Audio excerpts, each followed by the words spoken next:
She was like, I'm surprised you're doing this. I'm like, might as well. I'm here. Might as well be invested. Well, plus, I have weekends to do. So it's like, if I get bored at home, it's like this. Good evening, and welcome to the Sykesville Candidates Forum as the town prepares for the May 6th election. I'm Teresa Bethune, Chair for the Community Media Center of Carroll County's Board of Directors. Tonight's forum is being broadcast live by the Community Media Center on cable channels 23 and HD 1072. It is also being streamed live on Sykesville's Facebook page, on YouTube, and on the CMC website, carrollmediacenter.org. The forum will be available for on-demand viewing online and will repeat regularly on our cable channels until the election. The Community Media Center is providing this programming as a public service. The CMC does not endorse any political candidate or political organization. The CMC's goal is to establish an equal platform for political advocacy and provide local residents with information about individuals seeking public office. We all see and hear a lot about national politics, but local elections can have a tremendous impact on the day-to-day lives of Carroll County's municipal residents. We encourage citizens to learn more about the candidates that are running for your municipal elections. We encourage you to engage with others in your community about what you learn and take an active role in the electoral process. I will now turn the program over to our moderator, Bob Blueball, the CMC's Managing Editor of Digital Content.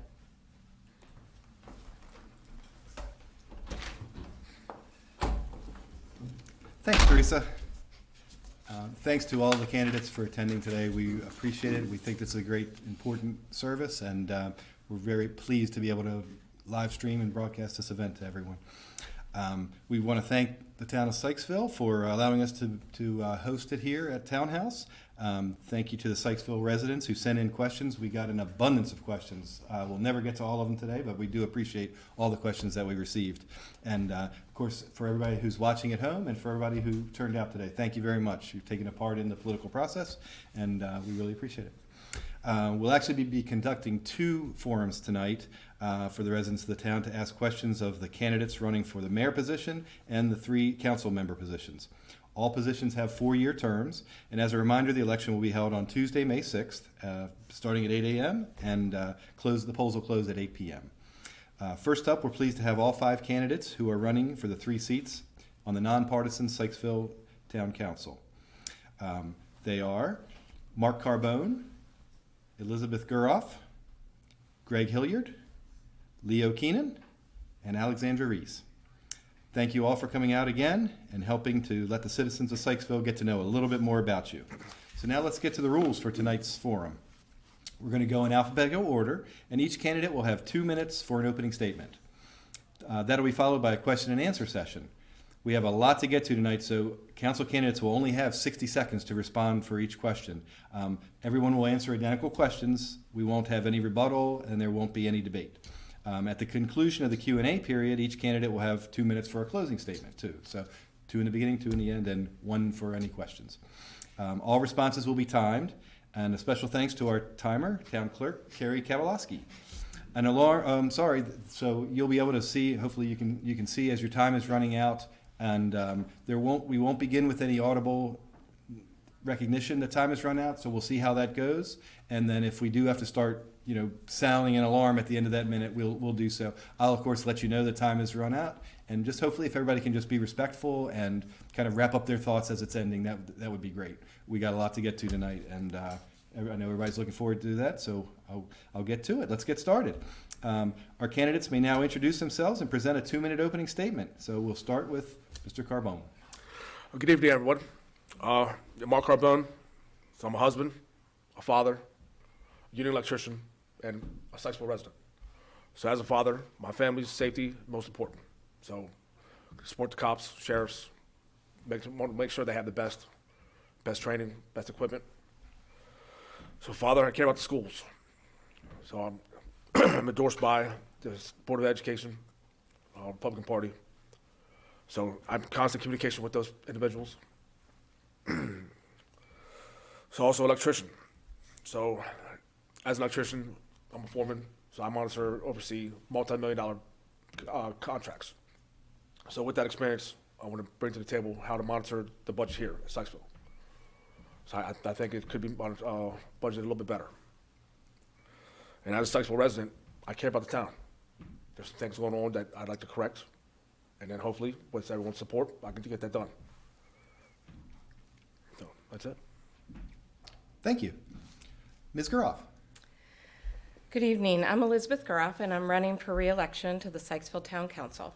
First, I'd like to thank the town staff, including Joe Cosentini, Chief Spalding, Lieutenant Queen, our Parks and Rec commissioners, our mayor, my fellow council members for supporting me over the past 4 years in understanding the role of the town council and how I can represent my neighbors' voices in our decisions while being supportive of the staff in their daily work. I've learned so much about how our government operates, what falls in our town's jurisdictions, and how to effectively advance the concerns of our citizens. And I'm proud to be a part of this amazing group of public servants. And I'm really excited about our future. I've lived in Sykesville for over 20 years. I've raised my kids here, and now my mom lives with us. Our town has provided the community we've all needed to thrive in different stages of our lives. We are truly a family-centered community, and I'm proud to call Sykesville my home.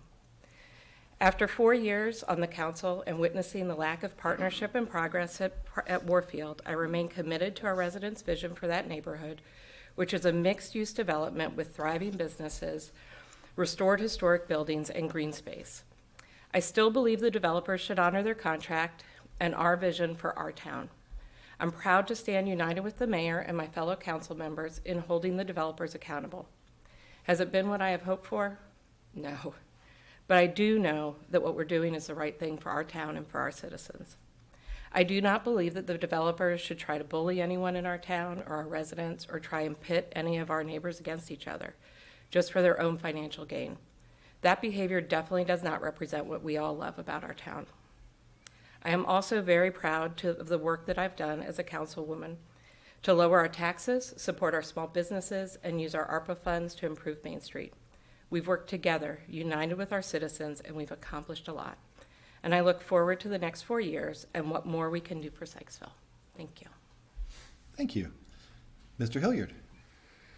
Good evening. My name is Greg Hilliard. First and foremost, I'd like to thank God, and I'd like to thank the listeners for listening in today.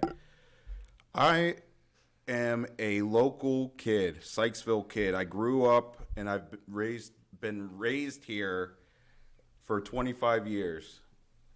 I actually attended Sykesville Middle School. I attended Century High School. I'm a 3-sport varsity athlete. I currently run and operate Restivo Auto Body and Towing, which has proudly been serving this community for over 37 years. I work with WTTR. You'll probably hear commercials on the radio. It's a local station. I work with groups such as Ride for Responders, Winfield Fire Department, Sykesville Fire Department, Carroll County Sheriff's Department, Waterloo State Police, Westminster State Police, Westminster City Police. I am here to do good for this community. Family first is my motto. Growing up here and having 3 kids, I truly care about what goes on in this town. I've done nothing but give my heart into this town when it comes to internships and mentorship programs. I've served the community. We're talking over 50 kids here. And we're talking about downtown events. I've DJ'd for the downtown events. Also, you probably see me at the Piney Ridge, the daddy-daughter dance. I truly care about my community, and I'm not here to make friends. I'm here to serve Sykesville. Thank you. Thank you. Next up, Mr. Keenan. I'm Leo Keenan. I'm running for re-election for the Sykesville Town Council. I've been living here in Sykesville with my family and wife since 1999 and been serving on the Sykesville Town Council since 2007. People ask me now, why am I doing this again? And I shrug my shoulders sometimes, but I say there's unfinished business. There always is. And I actually enjoy what I do. I enjoy being a part of the community. I enjoy talking to our constituents, our businesses, and I've enjoyed helping Sykesville move forward for the past 18 years. I have 2 small businesses in Eldersburg as a business owner. My primary business is as an attorney, and I think I bring a unique background to the town council with my legal background, as well as my historical knowledge of what the council has gone through over the last 18 years. When I first joined the council and we were doing the annual budget, we were literally counting paper clips and trying to make the budget fit down to office supplies. It was that bad. Now we have a thriving surplus for emergencies and projects, and cover everything from our public works to a fully staffed police force that's now 24/7 for the first time in town. I'd be honored again to serve the businesses and residents of Sykesville for another 4 years. Thank you. Thank you. And Ms. Rees. Hi, my name is Alex Rees. I'm running for the first time. I moved to Sykesville in 2017 to be closer to my job in Columbia, but I've stayed here because this is such an incredible town. I currently live in the Parkside neighborhood with my fiance, but before that I lived on Carter Road, as well as Miller Avenue for a brief period, so I know what it's like to live in different parts of the community. In 2018, I joined the Sykesville Parks and Recreation Commission, also known as SPARC, and became the co-chair within 6 months. I volunteered. In that role, I lead the monthly meetings and work closely with the town and the other commissioners to organize events at our parks. That experience has given me an outlet to interact with the community and get a better understanding of how the town operates. For work, I'm a proposal manager for a defense government contractor. This involves overseeing the entire process of developing and submitting business proposals, which requires a lot of organization, collaboration, and keeping the team focused on a goal. I've been with my company for over 8 years, rising up from an administrative assistant role to proposal manager. And I also do a fair amount of business development, which involves market research, identifying revenue leads, and building strong relationships. Regarding education, I have a master's degree in professional writing and editing from West Virginia University. Please don't hold that against me, many Maryland fans. My course is focused on written communication, which included grant writing. But the bottom line is I am here today because I love this town. Sykesville has always felt like home for me. And I plan to raise a family here and retire here, and I hope to become one of the long-term residents that can talk about the history of the town when a future candidate comes to my door. If elected, I will work hard to ensure Sykesville is a safe, thriving, and connected community that reflects the best of who we are. Thank you. Thank you. Great. Now let's turn to the Q&A portion of the evening. The questions posed to tonight's candidates are a mixture of prepared questions and questions submitted from Sykesville residents in advance. The questions may have been edited or combined, and as I said, we'll get to as many as we possibly can. And just a reminder, candidates, you'll have 60 seconds to respond to each question. And Ms. Guroff, you'll be answering first. Okay. Great. Okay, we'll start with a more general question. What is your vision for the town at the end of your 4 years in office? Some of more of the same. I think we're doing great. Since I've moved here, the Main Street has changed dramatically. I moved with 3 small kids, and Main Street was not someplace that I would send them. It was filled with antique shops, and we, had police that would show up. We would see them, but really not a large presence. And I can't say enough about our businesses. I know most of the business owners. Most of them have raised their kids with me, so I love our Main Street. I think we're doing a great job.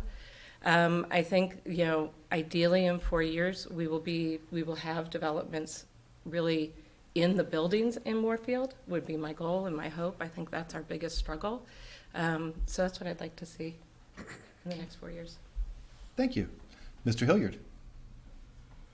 Well, I think it's important that we monitor the expansion of Sykesville Middle School. As you all know, or maybe you don't, it's looking like we're going to extend to 10 classrooms. Mr. Brillhart there, the principal, I'd like to work hand in hand, just oversee that.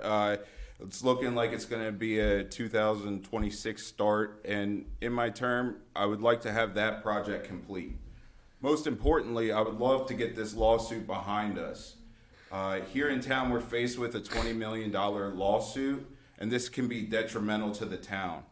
I've seen the deposition, and I've read through it, and let's just say, if you elect me, we can get this thing figured out and we can get this on the right path, because we do not want to end up with a broke town. If you put a leader that has already been responsible growing a multi-million-dollar business, trust me, we're going to get things done and we're going to get things figured out. Thank you. Mr. Keenan. My vision is what it's been for the past 18 years, is just continuing the progress of Sykesville. Particularly when I joined at the beginning, my focus was on Main Street. As Councilwoman Guroff said, there wasn't a whole lot down there other than antique shops and a restaurant, but it has grown and thrived, and I'm very proud of that. I am concerned about the development in the Warfield complex. We are going to hold them to the contract that they signed to rehabilitate the historic buildings and to have a mixed-use development, not to add multi-condos and high-density residents. That's not what our contract is, and that's not what the people of Sykesville want.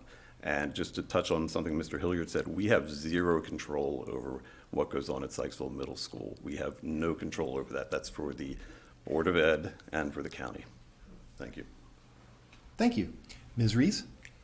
I'll kind of follow along with what Council Member Keenan said, that my vision for the future of Sykesville is to keep the same small town feel, but elevated. I know that there's been a lot of great ideas in the 2030 comprehensive plan, so I'm excited to see some of that come to fruition, especially the improvements to Main Street, since Main Street is really the heart of our community. In regards to Warfield, I do not support the developer's requested amendment for high-density housing for Sykesville. I would like to see I would love to see offices over there, especially if you go to like your dentist or, I guess not doctors, but just have that available to the current residents as opposed to additional housing. Thank you. And Mr. Carbone? I also would like to see this lawsuit dissolve, go away. It would be beneficial for Sykesville if appropriate housing was over there. My daughter's getting old, so I would like her to stay in Sykesville, but it's too expensive. So with appropriate housing, she'd be able to stay in here if I actually afford it, enjoy the community like everyone else has. Also, like responsible growth. It's just, let's keep it in-house, but small businesses down here need the local support.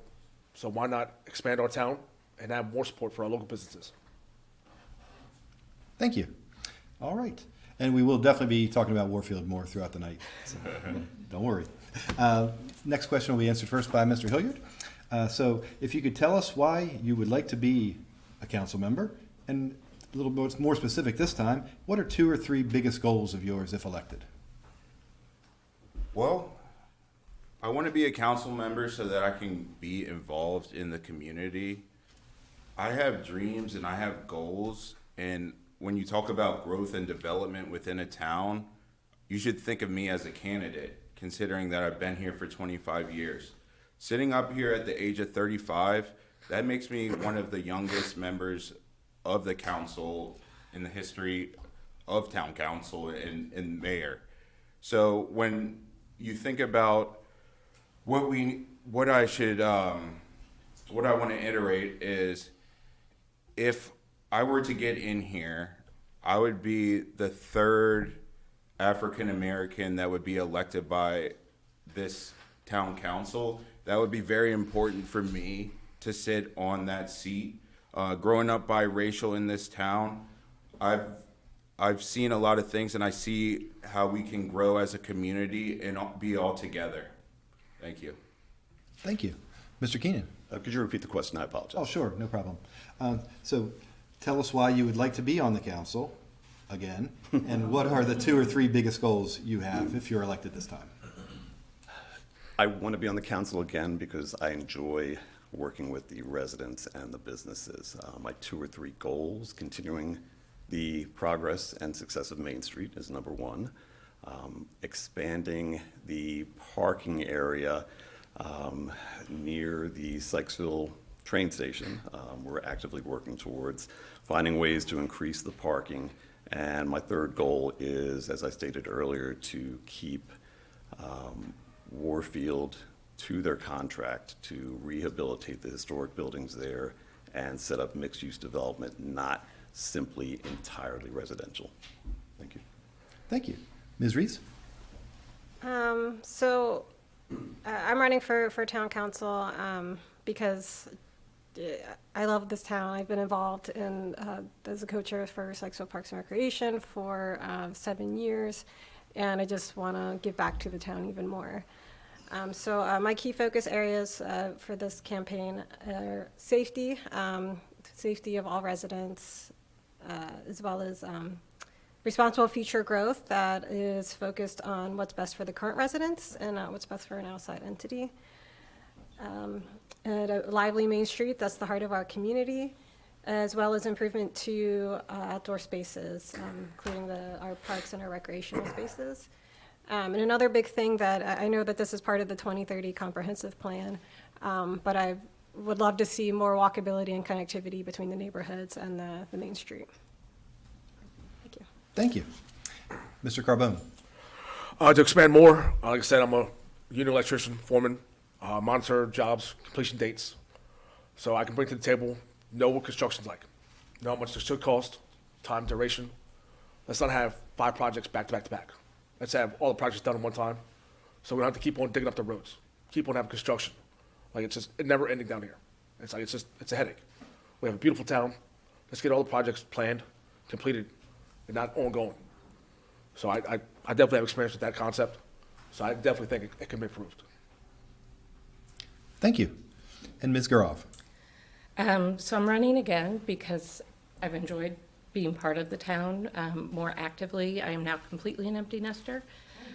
So adjusting to that and have been able to really use that time here in the town. I'd really like to see us get through our strategic plan, which does include that connectivity piece, more parking on Main Street, more development here, down here on Main Street. I am a mental health provider. I'm a family therapist, and I'm an executive in a nonprofit. And for me, it's really important that we keep our town residents healthy. And part of that really, when we look at Carrie Dorsey Park and the space across the street, the importance of that green space. You know, it was mentioned we're growing it and growing out of space at Sykesville Middle School. We can't afford to add more families over there, but we really, really need more green space. I know that as a community, we're healthier when we have that space around. So it's important to me that that's part of our plan across the town as we're working, and really to make sure, you know, that we have a place to call home. Thank you.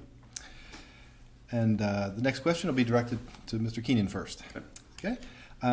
What is your history of involvement with the town, and what experiences do you have that you feel makes you the best person to meet the town's needs? And finally, if you could just please provide some of the ways that you have engaged with the community. Sure. It started with my opening statement. I've been a council member for 18 years, but even before that, I was part of the beginnings of the Sykesville Main Street program, which was a group of volunteers who wanted to rehabilitate and bring a vision to Main Street, which has come to fruition over these last several years. Main Street is now a huge draw to the town, brings people from all over. They love our events, they love our businesses. So that's been my involvement and engagement over the last 18 plus years. Thank you. Ms. Reese? So as I mentioned before, my primary involvement with the town has been through my 7 years as the co-chair for Spark, which again is the Sykesville Parks and Recreation Commission.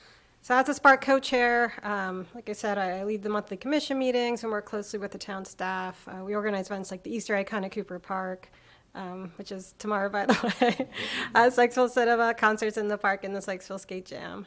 But in addition to organizing the events on the back end, I'm there in person interacting with the community. And through my Spark efforts, I've gotten to understand town operations better and demonstrated my dedication to Sykesville. But in addition to all that, I also support the Main Street businesses. I volunteered for the Sippin' on Summer event, and I show up to vote in past elections. Thank you. Thank you. Mr. Carbone? I have not too much involvement. I like to see what's going on, and I've seen how things don't work around here.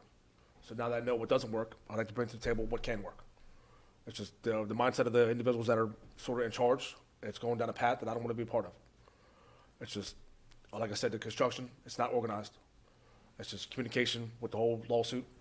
We're all adults here. We can sit down and talk about it, resolve any problem. But obviously that's not the case for some people. So it's very simple. I have no problem. I can talk to anybody. Conversation's easy. Why individuals can't talk? That's not, I don't know that. So I feel as though I can talk to anybody. I have nothing to hide. Any question, I have the answer. I have a answer. I don't know if it's the right answer, but I'll give you the answer. So I just think that people not trying is the worst thing. Thank you. Ms. Guroff. Can you repeat the question? Sure. Just looking for some examples of your history of involvement with the town. What experience do you have that you feel makes you the best person to meet the town's needs? And if you could just provide some of the ways you engage with the town. So my history of involvement, actually, as I think about it, I've added to the volume of the town, both with my 4 boys and my mom. So I add to the population. But in terms of involvement, I've been a pretty active resident, both really on our main street and using our parks and rec. 4 years ago, joining the town council, I got placed on and have enjoyed being the liaison for the Parks and Rec Commission, and attending a lot of our events, volunteering, and helping really just support what we're doing here. Experience-wise, you know, when I started, I was wondering the same thing, what my background as a mental health professional and as an executive in a nonprofit would really bring. And it was explained to me that actually towns run more like nonprofits than they do like businesses. And so I've actually found that to be really helpful in terms of understanding how our money flows and how our different budget is actually set up. Thank you. And Mr. Hilliard.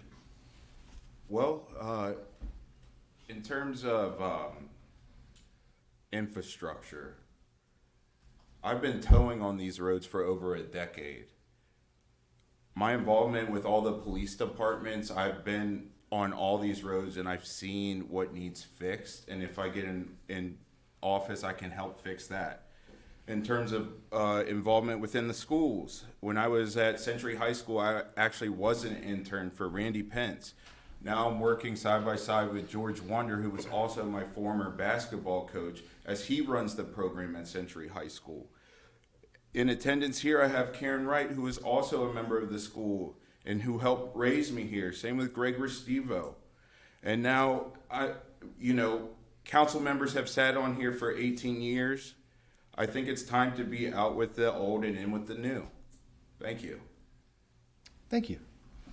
All right. The downtown Sykesville connection was mentioned.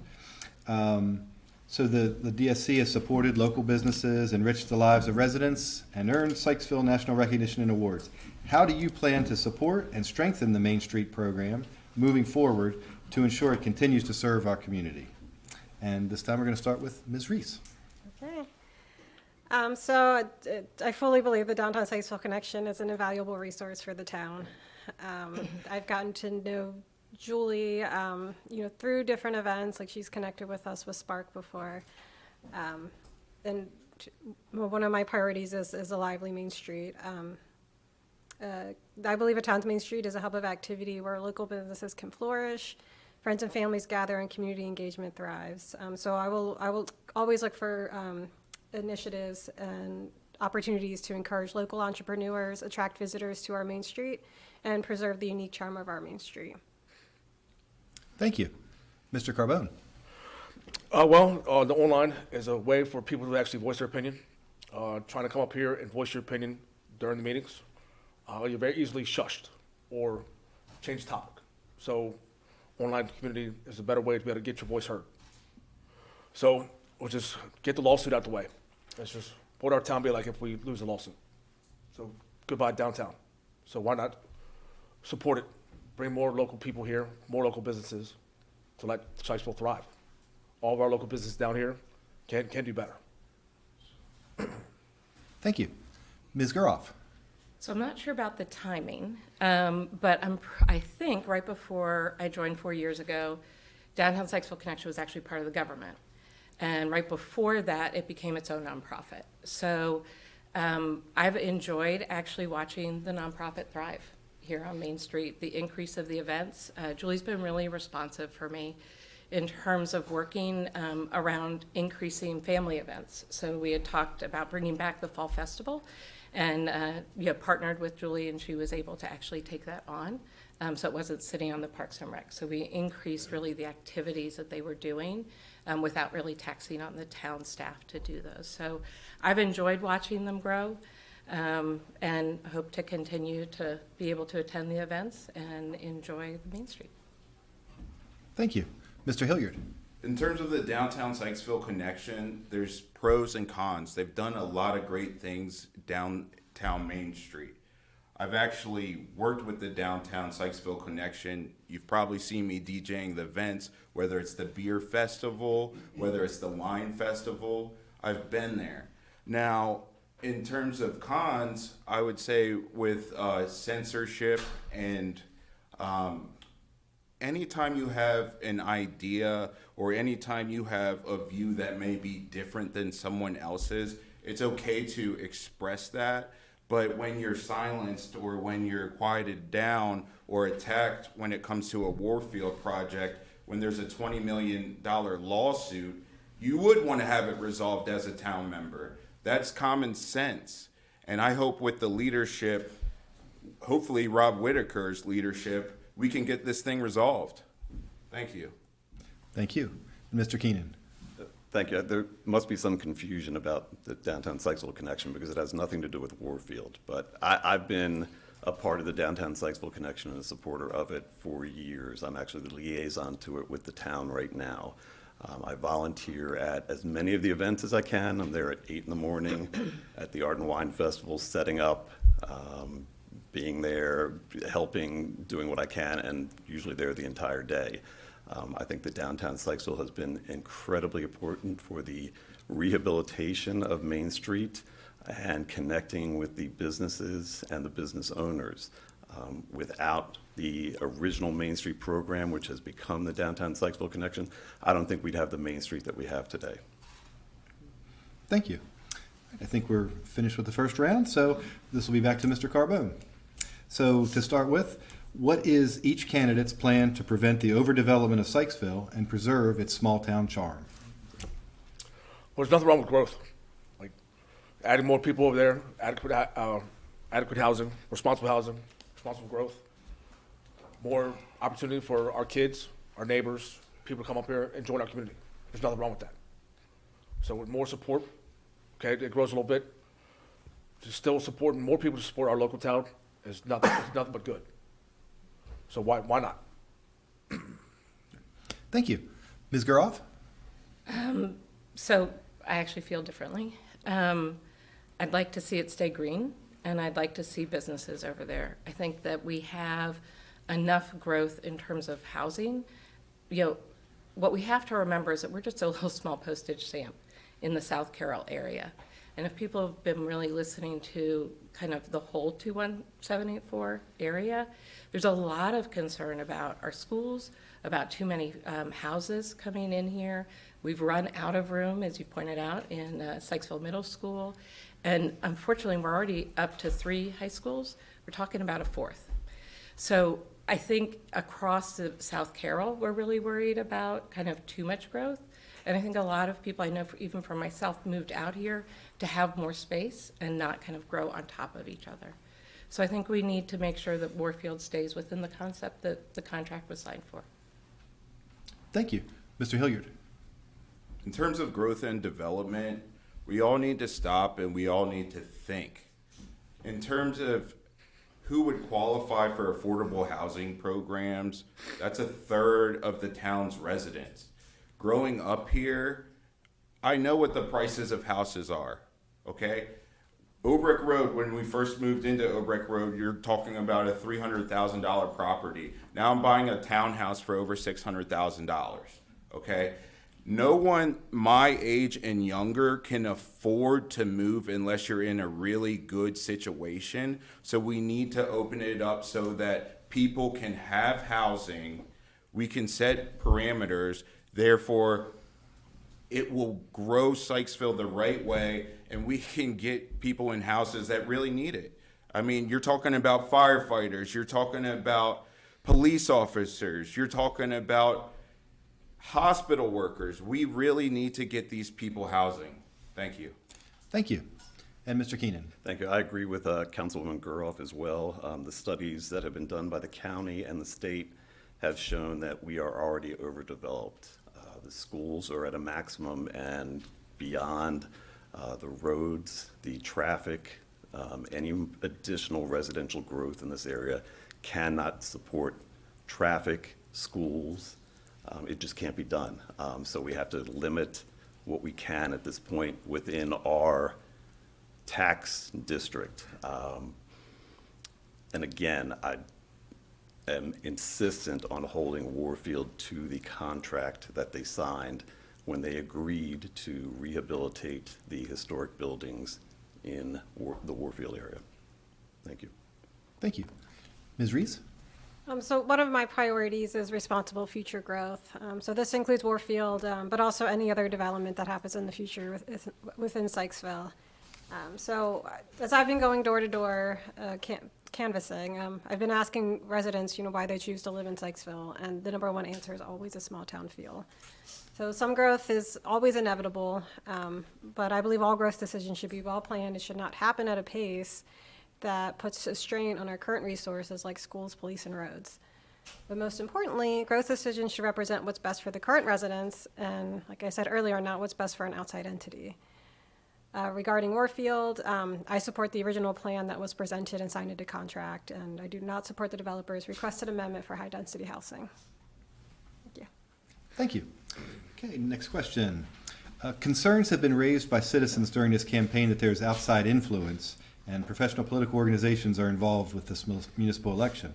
What is your position on outside influence and special interest, and those special interests trying to impact Sykesville government? And please indicate if you have received any material or financial support from a political consulting firm. And this time we'll start with Ms. Guroff. I haven't received any money from anybody. I'm not involved with anybody but myself and my neighbors. And I guess I'm confused why anyone would be. We're nonpartisan, so it's not for us to really get involved in any of that. And the things that we decide, we're not involved in the school districts. We're not involved in anything that's a partisan decision. So for me, I'm nonpartisan. I'm here for our town. Thank you. Mr. Hilliard?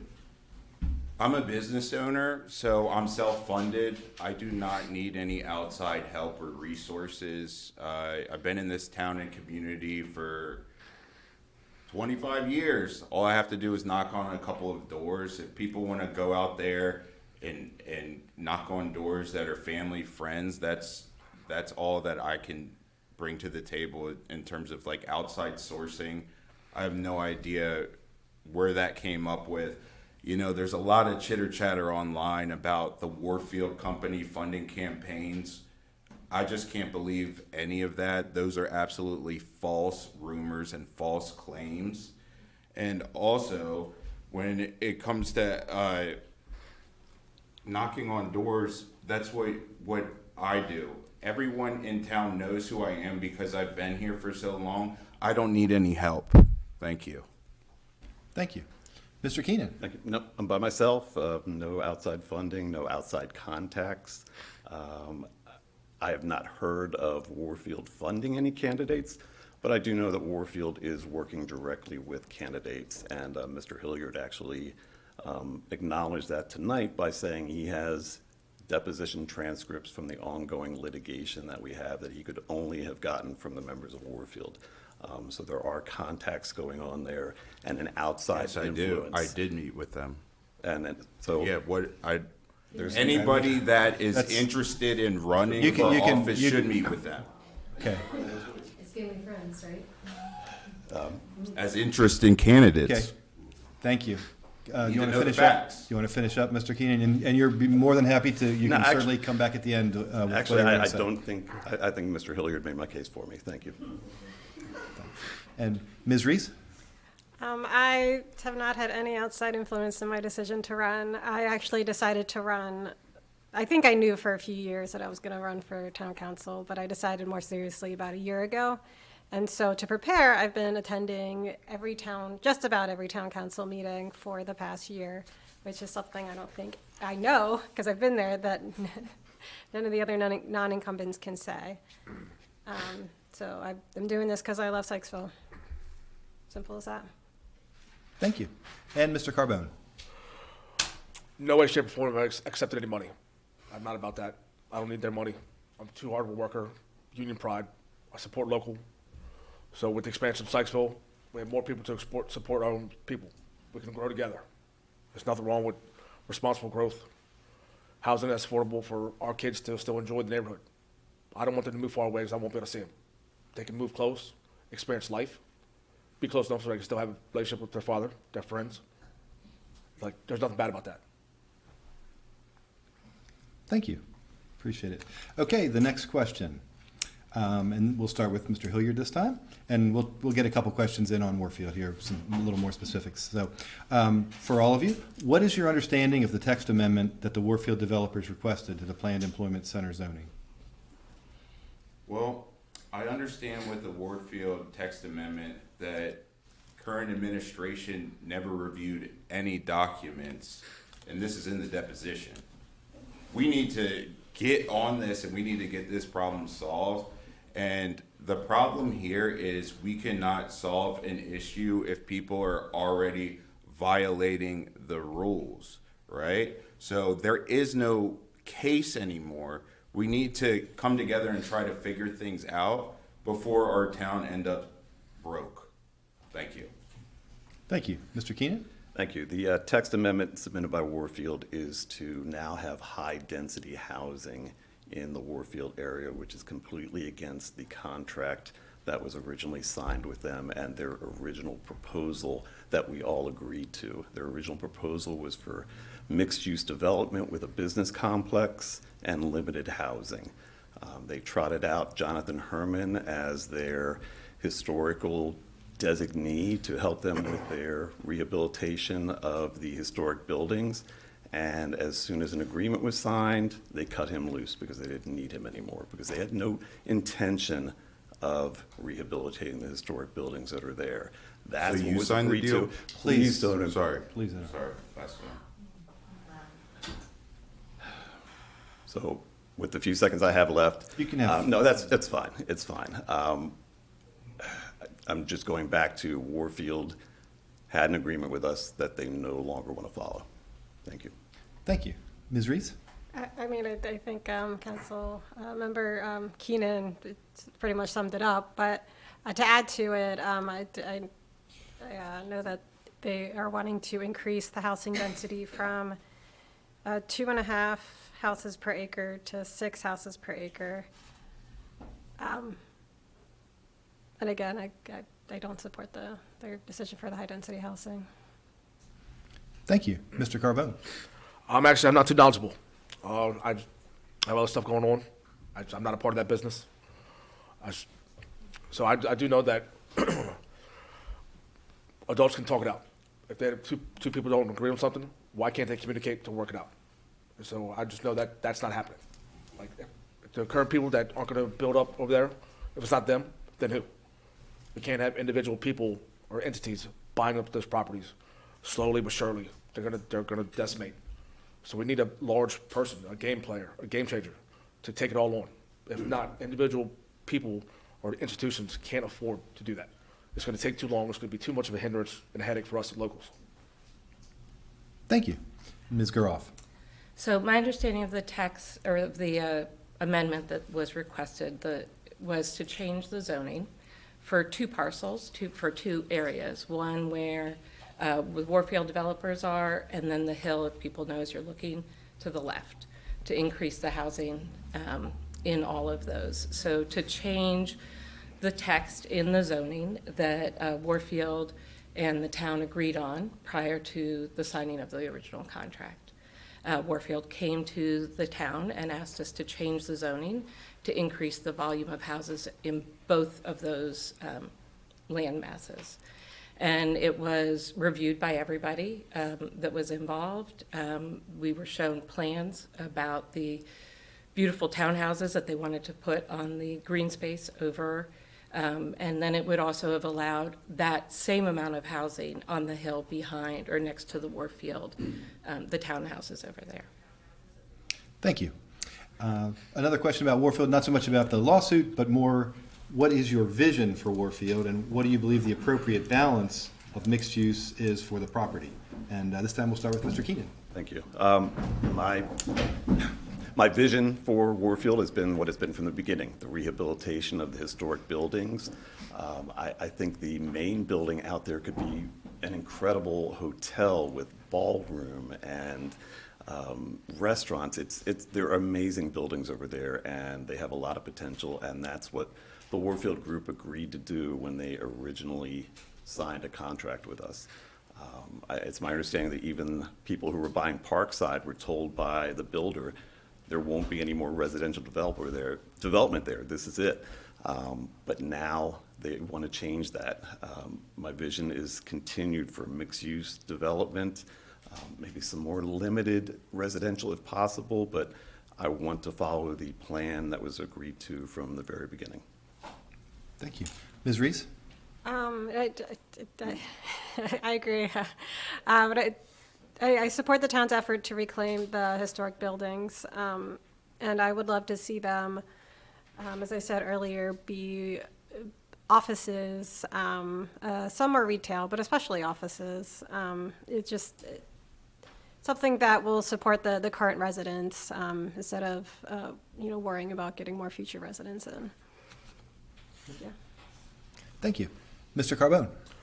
I just want to be used. Like over there, it's saddening. All the houses, the beautiful structures are just wasting away. So it's like we have an opportunity for it to be saved, for actually be used. Appropriate housing, growth. We don't need more restaurants. We don't need more gas stations, grocery stores. We have plenty of those. Why can't we just have more housing to actually let that beautiful land be used? Thank you. Ms. Guroff? So I think it's not just my vision, but it's what my neighbors want. Because at the end of the day, as a councilwoman, I can tell you what I like, but I really think that my job is to represent the voice of all of us. And so for me, I've shared with you, the more green space we can have over there, the happier I'd be, and really have those buildings renovated into more buildings, to keep the exterior the way it is, to not alter it, in the way that we have the businesses that are already over there in those spaces. I also shared with you my mental health background. We have a huge, opportunity, given our relationship with Springfield, to also highlight the history of mental health and the treatment here in Maryland through maybe like a walking tour around that space. And so I think the more buildings that get put into the green space, the less we have that opportunity to do. Thank you. Mr. Hilliard? I would say a completed project. Living back in Parkside, I get to look at these buildings every single day. We need resolution. Spending 7% of the taxes on lawyer fees just isn't going to add up. If we're spending, in the course of 2 years, $500,000 in lawyers' fees, that's just not a good look for anyone, and nothing is getting done. How things get done, you have to meet with people. And unfortunately, for our administration currently right now, they won't meet with the developers. Therefore, nothing gets done. If we meet with them, maybe we can find some resolution. Thank you. Thank you. All right. Someone just mentioned taxes. So do you think it is possible, and we're starting this time with you, Ms. Reese, do you think it's possible to lower the tax rate in Sykesville? And if yes, how do you plan to do that? All right. I definitely prepared for this question. I figured it would come up. So I will always look for opportunities to lower taxes. I mean, I imagine everyone here feels the same way, especially since we all pay them too. I think it's great that the current town council was able to lower taxes last year without cutting services. I mean, that's a huge achievement. So as a proposal manager, I understand grants as a significant funding resource for projects. So while grants, I don't know if they necessarily will lower taxes, but they'll at least allow the town to fund projects without affecting taxes further. So as an example, one of my priorities is improving our parks and outdoor spaces. To assist with that, I would be more than happy to leverage my experience as a proposal manager to explore and identify grants for improving and preserving our green spaces. Thank you. Mr. Carbone? It's a pretty basic answer. You want to lower my taxes? Have more people paying with me. So instead of us 5 people paying taxes, we have 6, 7. They still get the same amount, but now ours decreases. So to me, that's pretty basic on how to reduce my taxes. And if we have more tax money, we can still improve police force, parks, everything that we want to do as a small town community. Now we have the funding to do that. So it only makes sense to have more people contribute to our town, because then they'll be their town too. So they'll care just as much as we do. Thank you. Ms. Garoff? So I would say that in terms of taxes, I don't think they're ever going to go away. So we have to understand what they're used for. And so I think as we look at what's important to us and build our budget, then we have to figure out what our tax base has to be. And so that's what we did. Over the past couple of years, we've actually been using a data-informed decision-making process. So we looked at what services we needed, we looked at what the taxes we were bringing in were, we asked if we could lower them, and after tracking it and finding that we did have that surplus, we actually did lower them. So I think we would continue to do that. Thank you. Mr. Hilliard? Well, if we drop the lawsuits, boom, just saved a lot of taxes right there. Well, anyways, let's talk about Restivo Auto Body and Towing. When I was there dealing with businesses, growing a company 4 times the size, you deal with taxes, you know what needs to be done in order to save taxes. We know how we can get things done here, but I'm just going to need your support. May 6th, see you at the polls. Vote Greg Hilliard for Town Council. Thank you. Thank you. Mr. Keenan? So yes, we did lower the tax rate this past year, but with Mr. Carbone saying more people brings in more tax money, well, that's correct. That adds more cost to the town with more increased costs of services, so that those balance out. That's just not, it's not that simple.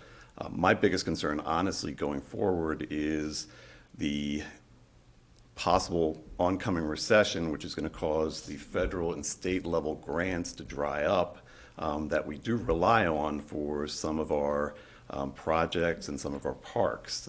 So I honestly think it's going to be difficult to lower taxes going forward if the overall economy continues the way it is. Thank you. Next question. How do you feel about the current level of services that the town offers? And we're back around to Mr. Carbone. Well, I noticed a lot of trees on the sidewalks aren't very well maintained. It takes a long time for the snowplow to get to my street. So other than that, it's just, okay, we got new trash cans. Great. That was a long time coming. It's just, there's just better use of ways that we can spend tax dollars to make better use of our town. It's just, I keep to myself. I don't really intrude on other people. I ask people questions to what they can do or what they want done. But new trash cans, okay, that's not a big deal. Like, there's other things, there's better ways to spend money. We could have had a better trash truck, more efficient. We could have had better plow. But it's not happening. So a better use of funds to where it actually matters, it's going to go a long way. Thank you. Ms. Garoff? I'm actually very happy with our services. I think that our town staff do an incredible job. I think one of the perks, and I brag about it, is being in town and not having to pay for trash service and not having to count how many bags we have to put out. I am happy also with the new trash cans because it actually allows me to put more out. So, it doesn't break the backs of, by getting the new trucks, we were able to, with these new trash cans, actually get them lifted so that the trash workers didn't have to, or our public works didn't have to lift the trash cans. So, I've been really happy with the services that we have. I think we have a great crew. Thank you. Mr. Hilliard? I'm happy with the services. Working directly with Sykesville Fire Department and working directly with the Sykesville Police Department, I find it important that we make sure that we focus on upgraded equipment for our officers. I actually, at the body shop that I run, I bulletproofed a Suburban. There's multiple different ways that we can engage the upgraded equipment, and just dealing with all these police departments, you're going to be safe. Trust me, if you vote me in for town council May 6th.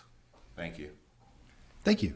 Mr. Keenan? Thank you. I'm very happy with the services that the town provides now. We have 24/7 coverage with the police, with a fully funded police force for the very first time in town history. They are fully equipped. They have absolutely everything they need, everything they ask for. Our Public Works Department is beyond reproach. They do an amazing job with the parks, trash, recycling. I cannot praise them enough. The town staff here at the Town House does an incredible job as well. I think we honestly have the best staff in terms of public works, police, and the town staff that we've had in my entire term. I'm very proud of them. Thank you. Ms. Reese? So I agree that I think the services are great in Sykesville. Ever since I've moved here, I've just been very impressed by how much this small town has to offer. And one thing, I know a lot of kudos has been given out, well-deserved, but I also want to point out the recent addition of the Parks and Recreation Coordinator, who has already done an outstanding job with the cleanup event and preparing for the Easter egg hunt tomorrow. And since I've been attending the town council meetings for the past year, it's, I'm constantly hearing about the things that are the training and equipment that's being provided to our police department already. And I think it's great. Thank you. Thank you. Okay, we're coming toward the end, so just a couple of questions left, and here's one that should be simple and shouldn't be contentious at all. Okay. We'll start with Ms. Guroff. What were the last 3 purchases you made on Main Street, and roughly when did they occur? Do I have to? So I'm pretty regular at Gypsy Sisters, so I'm not going to tell you what I buy. But probably the most recent ones were at the Bistro.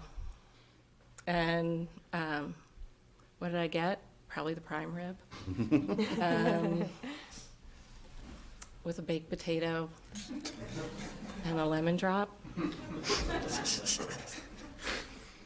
But I'm not telling you what else I buy down there. Okay. Because I have witnesses that aren't supposed to know. Fair enough. Mr. Hilliard. So I ended up taking my kids down to the Firehouse Creamery where we grabbed some milkshakes. I tend to frequent down there. In terms of Beck's, I eat at Beck's probably once a week. I always love that Beck's, that local food down there.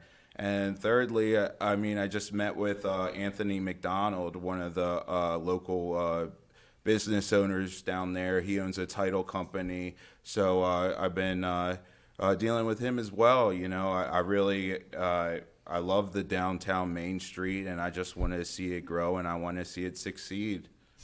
Thank you. Thank you. Mr. Keenan.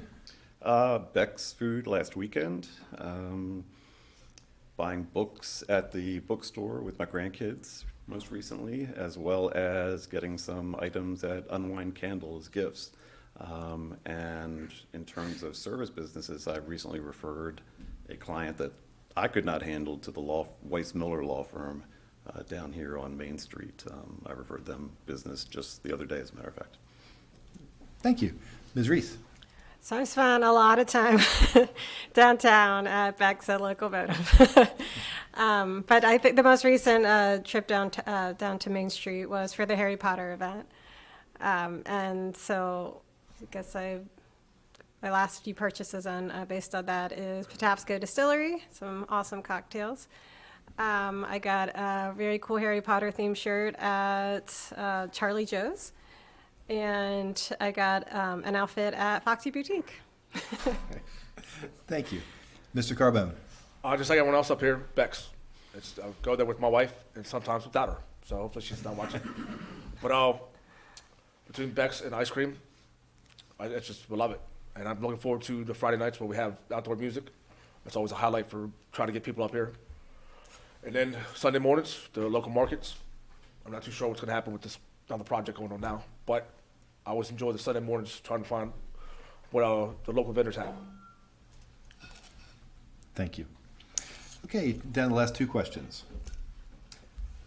If you do not win the seat you are currently running for, what plans, if any, do you have to serve the town in some other role? And we'll start with Mr. Hilliard. Well, I'm just going to continue to do what I do. I mean, we've been serving the community for over 37 years at Restivo Auto Body and Towing. And like I said, already being partnered up with Sykesville Fire Department, Sykesville Police Department, Carroll County Sheriff's Department, Winfield Fire Department, WTTR, Ride for Responders. I mean, the list goes on and on. I'm going to continue to serve this community. I'm going to continue to help the kids through internship and mentorship programs. And I'm just going to continue to succeed. Thank you. Thank you. Mr. Keenan? Specifically for the town, if I do not win re-election again, I will absolutely stay connected with the Downtown Sykesville Connection and Main Street, continue to volunteer at their events, help out in any way I can, become a board member if necessary. But for the town of Sykesville itself, I will stay connected with the Downtown Sykesville Connection.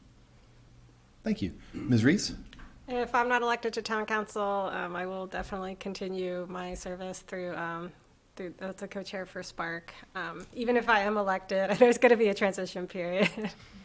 But it'll be hard for me to let that go. That's about it. Yeah. Thank you. Mr. Carbone? If I'm not elected, nothing changes. I still care. I still want the best for Sykesville. I have no ill will to anybody running. If nothing else, I'm not going to gain an enemy. I'll gain a friend. I'll see how I can help them, give them what I hear from the neighbors. Maybe their neighbors have one mindset. They're not talking to everybody. Maybe my neighbors have a different mindset that they be open-minded to. So I'll keep on contributing in whatever way to any outside information. It's always welcome. So maybe they're just not hearing it. And if they don't like it, that's fine. They're making them aware of it. Thank you. Ms. Guroff? So if not reelected, I'd probably continue to stay involved as I could with DSC and with Spark, and continue to offer training and support to our police and police auxiliary in the mental health space. Okay, great. Thank you. And we've reached our final question. And this will be for you, Mr. Keenan, to start. For everyone, in your opinion, what is the greatest challenge facing the town right now, and how do you plan to address it? Honestly, like I said earlier, I think the greatest challenge is the potential for a nationwide recession, which is going to affect our town's budget in terms of our ability to get grants, as well as funding through our town-county agreement and the roads funding that we get from the state of Maryland. If the federal government starts cutting back, the state starts cutting back, the county starts cutting back, that's going to trickle down to us. I think that's our biggest challenge going forward, and it's going to affect us every year as we adjust and reevaluate the budget. That's our greatest challenge right now. Thank you. Ms. Reese? So I believe our biggest challenge is the litigation with Warfield and reclaiming the historic buildings before they fall apart. So I understand the town is trying to reclaim Parcel D, which includes the historic Springfield Hospital buildings. And then, of course, everybody knows about Warfield's countersuit for the $20 million for damages. And I don't know the path forward for that. And also the path forward would have to be agreed to by the council, not just one person. So I have received information on the lawsuits from the Warfield developers and from the town's website, but I understand I still have a lot more homework to do to fully understand it all. So regarding that challenge, I mean, I will work hard to get the full picture on the litigation before making any suggestions for how to move forward, but I still want to be clear that I support the town's effort to reclaim the historic buildings, while the developers stand firm in their desire to turn a significant portion of Parcel D into high-density housing. And that's because that's what the town residents have expressed, that they do not want that high-density housing. Thank you. Mr. Carbone? Just the conclusion of this lawsuit. It's just Sykesville's invested money, litigation, lawyers and everything. It's just how much longer? Like, let's resolve it. Let's meet to a common ground, figure it out. Like, both parties are far too invested. Like, why can't there be progress? Why can't there be some sort of middle ground? A modification to the contract, whatever. Like, let's just get it over with. It's just being in limbo. The buildings are deteriorating more. We're spending more tax money on nothing. It's just nothing is being resolved. There's just no progress in any other direction. Why can't there just be communication to come to finalize something? It's just, I can help do that. I can help. Okay, what's wrong? Why is this not right? Like, what do you want to have done? It's just, I can help mitigate, or I can help offer ideas. It's just, someone's got to jump in and make something happen. It's just, the more longer we wait, more tax dollars is wasted. And then the more the buildings are going to cost to rehab. So sooner or later, if I was an investor, they deteriorate more. Well, I no longer want them, because now it's more money than I wouldn't account for. So the sooner the better. We have an investor, we have a plan. Let's work through it so both parties can just be rest easy. Thank you. And Ms. Guroff? So I think we've got a couple. I think, as Councilmember Keenan, mentioned, the national economy, we don't know. We're all living in uncertainty. We have neighbors who have lost their jobs.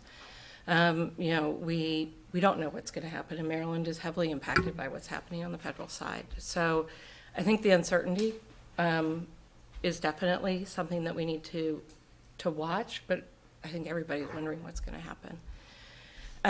In Warfield, I think there's a lot of confusion. And I guess I'd wonder, as a business owner, if someone owed you money, if you'd let them walk away from that or continue to try and get more money from you.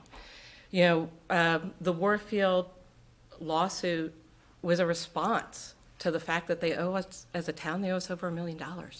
And we asked them to pay, and they said no. And so we ended up in court, and then they countersued us.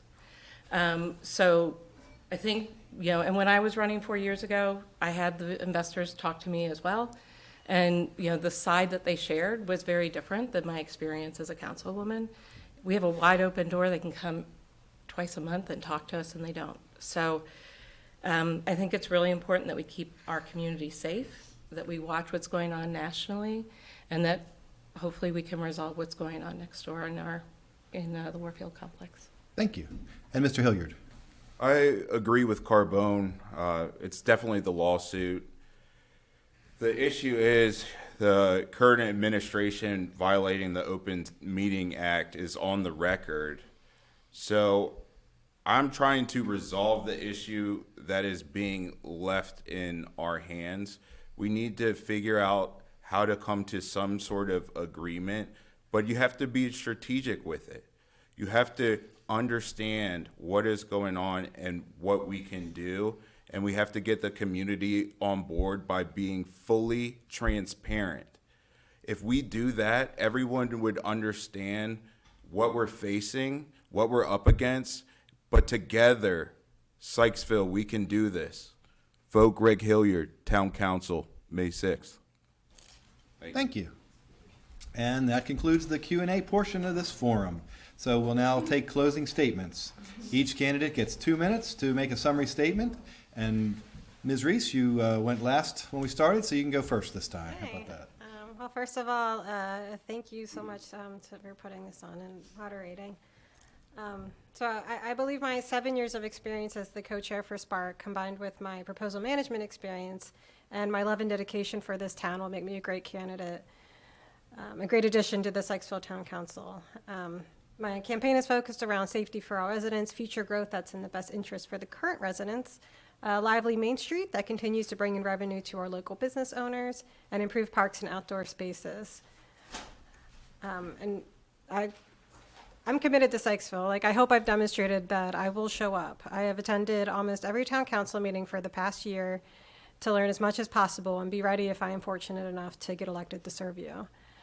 In my 7 years of Spark, I missed maybe 2 to 3 meetings. I've also given many weekends to volunteer at events. And Spark is 100% volunteers. So I wasn't doing it for money. I wasn't doing it for good PR or anything like that. You know, I did it because I love this community. When the Easter egg hunt was canceled in 2020 to comply with COVID regulations, I still wanted to give the kids a fun Easter activity, so I hid a bunch of Easter eggs and pictures of our parks and posted it on our Facebook page. After getting emails from residents upset about the skate park being inaccessible because of work at South Branch, I worked with Shrimptown, the skate shop on Main Street, to put on a skateboard competition.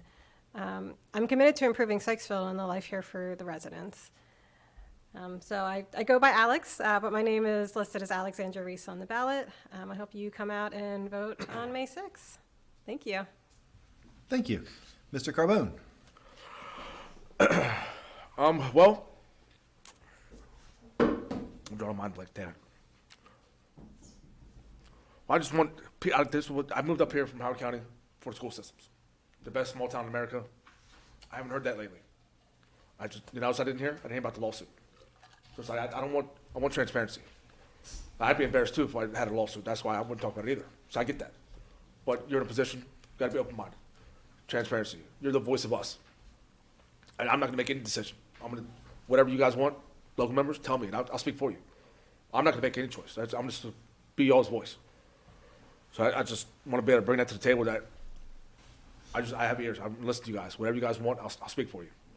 It's just, I don't have anything to hide. So you ask me a question, I'll give you an answer. I shouldn't have to come to these meetings to hear about this major lawsuit. That should have been open, because we're all a community. So I want to bring honor and integrity back to Sykesville. Thank you. Ms. Garoff? Thank you, Bob, for moderating, and to our citizens for their thoughtful questions. As you've heard from me tonight, I love Sykesville, and I'm grateful for the opportunity that I've had over the past 4 years to give back to the town that has given my family and me so much. As I seek re-election, a vote for me means continuing to fight for your voice in shaping our town's future. It means holding the Warfield developers accountable to the vision that we all share. It means continuing to support our small town values and ensuring Sykesville remains a safe, thriving place to live. As you all get to know the candidates here and compare us in our vision for our small town, I encourage you to reach out to me directly. I'm always excited to talk about Sykesville and to learn more about what you want as we continue to grow and thrive. I look forward to continuing to hear from you about what's going well and how we can improve. I humbly ask for your support in continuing to represent you. Together, we can keep Sykesville the town that we all love to come to call home. Thank you for your vote and your continuing trust. Thank you. Mr. Hilliard? I think in terms of the community, we need to unite together and be fully transparent with everything going on. I've talked about growth and development. I've talked about my involvement with the community. I'm only 35 years old, but I still sit here before you willing to get involved. Before I even looked into this running for town council, I'm not going to lie to you. I did not know a single town council person's name. That's what this is about. I don't care if you know my name or not. What I care about is my community, and I'm going to serve Sykesville with my heart. Thank you. Thank you. And Mr. Keenan, you get the last word. Oh, thank you. I've been honored to serve the town of Sykesville for the last 18 years, and I hope to be able to do it for another 4. It's been a privilege. I enjoy working with the town residents and the business owners and the businesses themselves. I want to thank everybody who came out today. It's actually thrilling to see so many people in the audience. We usually only get maybe 1 or 2 people to show up to our town council meetings, but they are posted online and people can watch them whenever they want. We are fully transparent. If people have questions, they can reach out to me. My email is lkeenan@sykesville.net. If you have a question that wasn't answered today, please reach out to me. I'd love to communicate with you. I'm supporting Liza Guroff for council for re-election as well, and I'm also supporting Alexandra Reese. She's been at the council meetings for the last year. She knows the council members. She's been a part of Parks and Rec for the last 7 years. She's been actively engaged in the town itself, and I'd be honored to work with her as well. Thank you. Thank you very much, and that concludes the Town's Council Forum.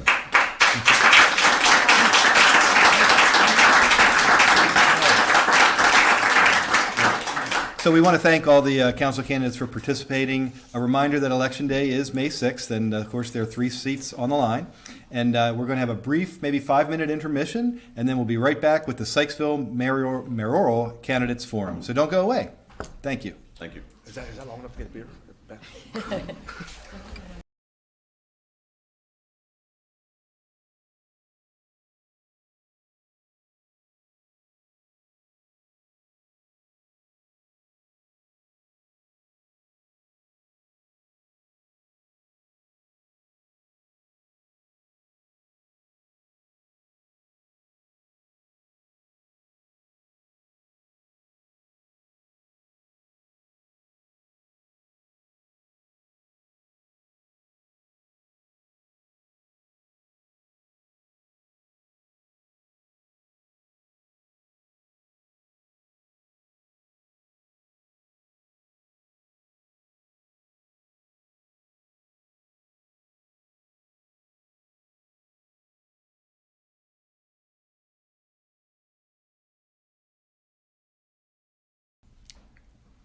Welcome back, everyone. It's time for the Sykesville Mayoral Candidates Forum. The Community Media Center is proud to be broadcasting this event on Cable Channel 23 and HD 1072 and live streaming it on Sykesville's Facebook page and on YouTube. And it's also on our website, the CMC website, carrollmediacenter.org. The forum will be available for on-demand viewing online and will repeat regularly on the cable channels until the election.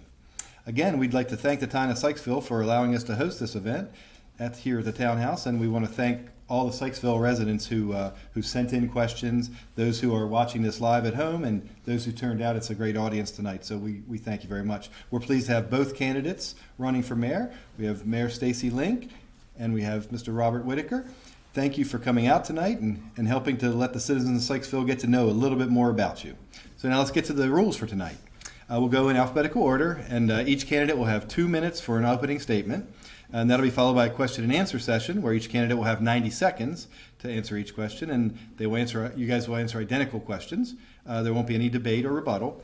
And at the conclusion of the Q&A period, again, each candidate will have 2 minutes for a closing statement.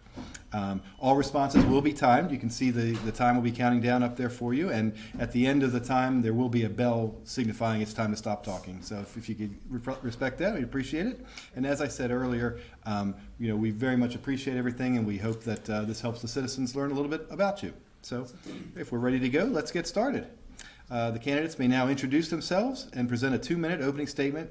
And we'll start with Mayor Stacy Link. Thank you. Well, good evening, everyone, and welcome. And Bob, thank you for what you guys do on a bi-weekly basis for us and all the municipalities with respect to recording our and broadcasting our meetings. Your service is invaluable. Hi, I'm Stacy Link, Mayor of Sykesville. I'm proud to be running for re-election to continue a focus on public safety, local zoning and land use control, a vibrant Main Street, and historic preservation. Under my ongoing strong leadership, Sykesville's next 4 years will be characterized by the stability and partnerships needed for enduring prosperity, harmony, and forward motion. I've had the honor of serving this incredible town for the past 14 years, starting with the Main Street program in 2011, then the Historic District Commission, followed by 2 terms on the Town Council. In 2021, I became Sykesville's first female mayor. Sykesville's progress did not happen by chance. It came from hard work, trusted partnerships, and consistent leadership. Over the last 4 years, we've grown stronger together by expanding public safety, preserving our historic treasures, investing in our infrastructure, and supporting our local businesses, all while maintaining a balanced budget and decreasing our tax rate. But leadership isn't just about policies. It's about how you listen, adapt, and collaborate. Leadership is a behavior, not a title. As an occupational therapist, I've spent my career working on teams with one common goal: supporting people in achieving the best quality life possible. That same mission guides me as mayor. My priorities for the next 4 years are public safety, local control of our zoning, smart growth, Main Street, and historic preservation. These priorities are driven by my lessons I've learned in my 12 years on the council and my 20 years as a resident. Overall, I'm proud of what we've accomplished. Lowering tax rates without sacrificing services, balanced budgets for the last 3 fiscal years with a healthy surplus, and support for our local businesses. But I'm even more proud of how we accomplished it through open communication, transparent leadership, and teamwork. Thank you. Thank you. Mr. Whitaker. My name is Robert Whitaker. I'm everything but a politician. I'm a husband, a father, a business owner of 25 years, a boss, a coworker, a brother, a friend, and a neighbor, and a proud resident of Sykesville for over 20 years. I'm also a former area operations manager for the Maryland Department of Health under a Hogan administration. Oversaw state-level operations impacting infrastructure, logistics, and public service. Worked directly with government agencies and streamlined services and solved real-world problems. Gained firsthand experience in how effective leadership and accountability drives results for communities. What I've learned, as a husband and a father, the value of responsibility and a deep understanding of education and safety. As a business owner, how to grow something from the ground up and service our community. Experience in overcoming challenges and leading with integrity. Firsthand knowledge of economic development and running a small business. As an area operations manager, how government can serve, not stall, progress when it's managed well. The importance of efficient service delivery and agency collaboration. As a boss and a coworker, I lead by example through respect, not intimidation. As a brother, a friend, a neighbor, and a resident, I realize life is about relationships and open and honest communication. My commitments as mayor is to foster relationships with local, state elected officials and our sheriff's department. Collaborate with schools and law enforcement to ensure safety for children and families. Support businesses, business owners by promoting growth and increasing a strong local economy. Ensure a supportive environment where local businesses can thrive. Serve the residents of Sykesville with transparency, accountability, and action. Advocate for community needs with real results, not political rhetoric.